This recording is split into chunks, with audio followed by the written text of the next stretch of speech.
बिस्मिल्लाहिर्रहमानिर्रहीम। अस्सलाम वालेकुम नाजरीन, आप देख रहे हैं स्टार स्पोर्ट्स और मैं हूं आपका मेज़बान अली अहमद। पीएसएल के रंगारंग मुकाबले जारी हैं और रात खेले जाने वाले मैच में क्वेटा ग्लैडिएटर ने मुल्तान सुल्तान को 10 विकेटों से शिकस्त देकर पॉइंट्स टेबल पे अपनी जगह तकरीबन पक्की कर ली और सेकंड नंबर पे पॉइंट्स टेबल पे क्वेटा ग्लैडिएटर की टीम आ चुकी है। नाज़रीन, अगर हम आज वाले मुकाबले की बात कर लें तो बड़ा मुकाबला होने जा रहा है इस्लामाबाद यूनाइटेड वर्सेस लाहौर कलंदर, और बड़ा कांटेदार मुकाबला आज जो है ना देखने को मिलेगा। दूसरी जानब बांग्लादेश सीरीज के लिए शेड्यूल पाकिस्तान क्रिकेट बोर्ड ने जारी कर दिया गया। 17 साल बाद फैसलाबाद के अंदर 2 T20 मैचेस खेले जाएंगे और 3 T20 मैचेस लाहौर कदाफी स्टेडियम के अंदर खेले जाएंगे। इसके ऊपर बात करेंगे, हमें ज्वाइन किया पाकिस्तान जूनियर टीम के कप्तान काशिफ महमूद भट्ट साहब ने। काशिफ भाई, प्रोग्राम में खुश आमदीद कहते हैं आपको। थैंक यू वेरी मच साहब। काशिफ भाई, मोहम्मद रिजवान में लग रहा अभी तक जो है ना प्रेशर खत्म ही नहीं हो रहा उनके ऊपर। ट्राई नेशन सीरीज में पहले बुरी परफॉर्मेंस, फिर चैंपियन ट्रॉफी में बुरी परफॉर्मेंस, फिर हम न्यूजीलैंड जाते हैं वहां व्हाइट वॉश होके आते हैं, और फिर हम पीएसएल के अंदर आते हैं और पीएसएल की मुल्तान सुल्तान की नुमाइंदगी मोहम्मद रिजवान कर रहे हैं। 7 में से 6 मैचेस हार गए। कहां आप देख रहे हैं गलती मोहम्मद रिजवान कर रहे हैं? अच्छा, बहुत बड़ा आपने बात की कि एक बहुत बड़ा चेंज हम भी सब उनके अंदर देख रहे हैं कि मोहम्मद रिजवान के अंदर बहुत बड़ा चेंज आया है। जो उनके अंदर एग्रेशन था, फ्रंट से लीड कर रहे थे, उसमें थोड़ी सी कमी देखी गई है इस पीएसएल में। खास तौर पे जब उन्होंने पीएसएल का आगाज किया एज ए कैप्टन, मान लिए थे चलो ठीक है, कुछ उनका कॉम्बिनेशन उन्होंने प्लेयर भी ऐसे पिक किए थे कि जो उनकी टीम में सूट नहीं करते, चलो मान लिया। लेकिन मोहम्मद रिजवान की कप्तानी ऐसी देखी जाती थी कि वो काम लेना जानते थे, कि उनको एक्सपीरियंस हो गया था कि उन्होंने कैसे काम लेना, क्या करना है। लेकिन आखिरकार उन्होंने फिर वही टिपिकल एक काम किया कि टीम नहीं परफॉर्म कर रही, मैं परफॉर्म करके अपना आप जो है वो शुरू कर लूं। टीम अगर परफॉर्म नहीं कर रही, क्या कर रही है क्या नहीं कर रही, मैं टॉप पे आ जाऊं और अपना एक हैंड संभाल के अपना परफॉर्म कर लूं। ये उनमें तब्दीली देखी गई है जो आज तक नहीं देखी गई थी। मोहम्मद रिजवान में हमेशा टीममेट रहे थे। कश्मीर कल मैंने मोहम्मद वसीम उनके बैटिंग कोच उनसे भी सवाल किया था, लेकिन उस तरह जवाब नहीं वो दे सके कि फैसल अकरम को 7 के 7 मैचेस नहीं खिलाए, उसामा मीर को कंसिस्टेंटली वो मैचेस खिलाए जा रहे हैं। फैसल अकरम डोमेस्टिक में बड़ा अच्छा परफॉर्म कर गए हैं और हमारे पास है ही कितने चाइना मैन बॉलर, चंद तो बॉलर है, एक सुफियान मुकीम या दूसरे फैसल अकरम, उनको भी हम चांसेस नहीं दे रहे। सब आपने बहुत ज्यादा प्रेशर उनसे किया और उनके पास इसका जवाब आ ही रहा था। उनके बॉडी लैंग्वेज से लग रहा कि वो जान छुड़ाना चाहने की इतना मुश्किल सवाल कर दिया। आप ये मुझे बताएं कि सरफराज की कप्तानी से लेके आज तक पाकिस्तान स्ट्रगल कर रहा है ऑफ स्पिनर के लिए। बिलाल आसिफ के पास ऑफ स्पिनर नजर ही नहीं आया। सुनने में आ रहा था जी कि विकेट कीपर कप्तान है, वो शायद टांग से बॉल पकड़ना उनके लिए मुश्किल होता है, तो लिहाजा वो विकेट कीपर है, वो ऑफ स्पिनर रखना पसंद ही नहीं करते। ये एक लग रहा था। और उसके बाद साजिद खान ने आके तहलका मचाया जो ऑफ स्पिनर, और कमाल भी परफॉर्म किया, और उन्होंने आके जो एक मुंह की खानी पड़ी उनकी परफॉर्मेंस है। और आपने उसी बंदे को इंटरम कोच लगा के और महीनों से उनको कंटिन्यू कर रहे हैं, और कोई भी उससे ये क्वेश्चन नहीं करता कि मेरे भाई तुम्हारी कोचिंग ना T20 में है, ना टेस्ट में, ना वनडे में है, उल्टा तुम प्लेयरों को ब्लेम करते हो कि पाकिस्तान के पास स्पिनर नहीं है। तो ये सारी चीजें हैं कि उसकी कड़ी मिलती है कि पाकिस्तान के सिलेक्टर्स किधर है। फिर पूरी फौज है सिलेक्टर की कि वो क्यों नहीं ऑनर्स को जो पाकिस्तान क्रिकेट बोर्ड के पैनल के जो सारे कोचेस हैं, अब्दुल रहमान साहब उनके साथ है, वो क्यों नहीं ऑर्डर करते कि स्पिनर ऑफ स्पिनर को क्यों नहीं खिला रहे। Left arm spinner Mehran Mumtaz जमीन में बाहर बैठा हुआ है, कासिम अकरम बाहर बैठा हुआ है, आप इनको क्यों नहीं खिला रहे। ग्लैडिएटर की ये क्वालिटी है कि वो अपने स्पिनर को ड्रॉप नहीं करते पूरे पीएसएल में, वो कंटिन्यू करते, अच्छा करे बुरा करे, वो अपने स्पिनर को हमेशा यूटिलाइज करते हैं, तो बाकी 5 फ्रेंचाइज नहीं करते। कश्मीर, एक बड़ा इंपॉर्टेंट सवाल आपसे पूछने जा रहा हूं, अगर एक खिलाड़ी की उसकी फ्रेंचाइज की टीम के अंदर अगर जगह नहीं बनती तो पाकिस्तान टीम की उसकी जगह बन जाती है। मैं बात कर रहा हूं तैयब ताहिर की, मुल्तान सुल्तान उनको नहीं खिला रही, तो क्या अगर पाकिस्तान टीम में उनकी सिलेक्शन हो जाती है तो आप किस तरह देखते हैं कि किस तरह सिलेक्शन हो जाती है फिर?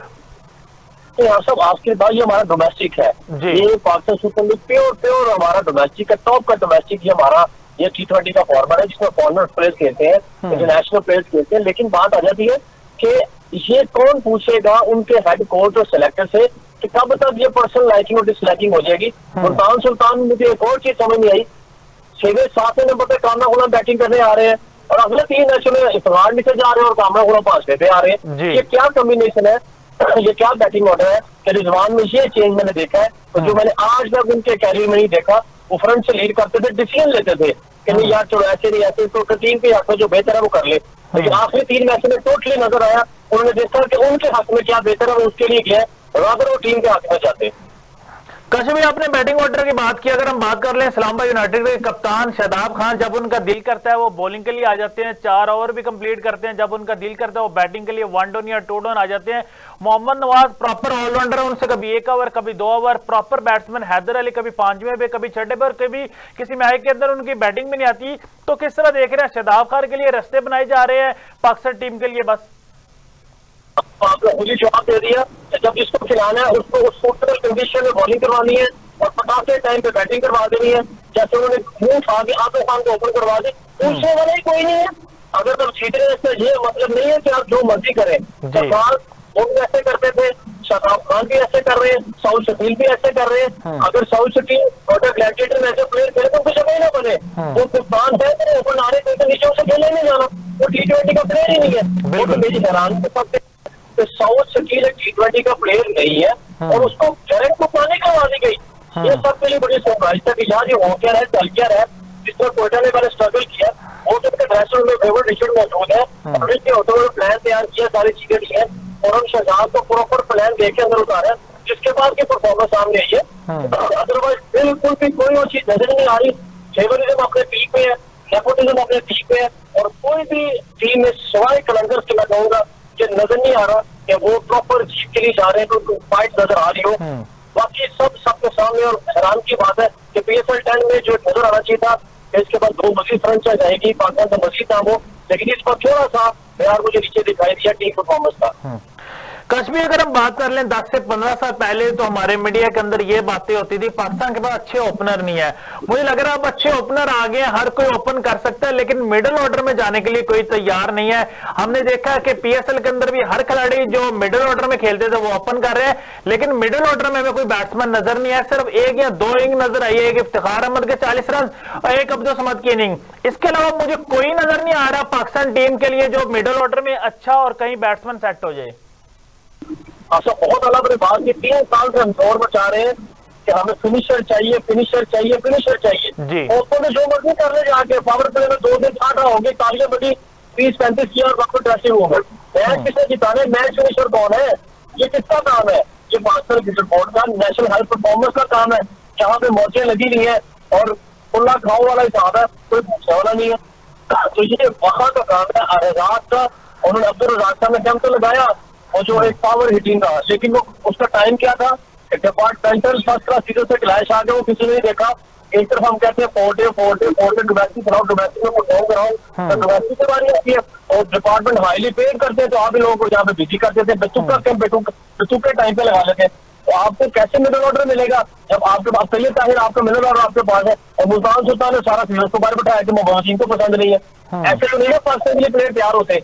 हमारी हमसाया लीग देखने, दूसरी कंट्रीज की लीग देखने, डायरेक्ट सेलेक्टर्स इन्वॉल्व होते हैं, वो डिस्कस करते हैं कि भाई हमें फ्यूचर का क्या प्लेयर है, long term planning, short term planning, हमारा खमीर क्या जो हमें पाकिस्तान जो उनके कंट्री को फ्यूचर में फायदा दे सकता है, तो उसके बाद अपनी लीग को उसके हिसाब से प्लान करते हैं। हमारे यहाँ पर दूर दूर तक नहीं होता, समाज के पीछे पड़े हुए पुत्र पर वो जान छोड़ेंगे तो किसी और की बारी आएगी ना था। बिल्कुल कश्मीर, बड़ी खूबसूरत आपने बात की। हमने पावर हिटिंग का कैंप लगाया था, लेकिन हमें कोई ऐसा प्लेयर नजर नहीं आ रहा जो अच्छा पावर हिटर हो। कश्मीर, ब्रेक से जाने से पहले आपसे आखिरी सवाल जानना चाहूंगा, PSL को किस तरह आप देख रहे हैं? इस तरह उस तरह हाइप क्रिएट नहीं हुई जिस तरह हमने देखा कि लास्ट सीजन के अंदर जो है ना हाइप क्रिएट थी PSL की, क्या वजह है?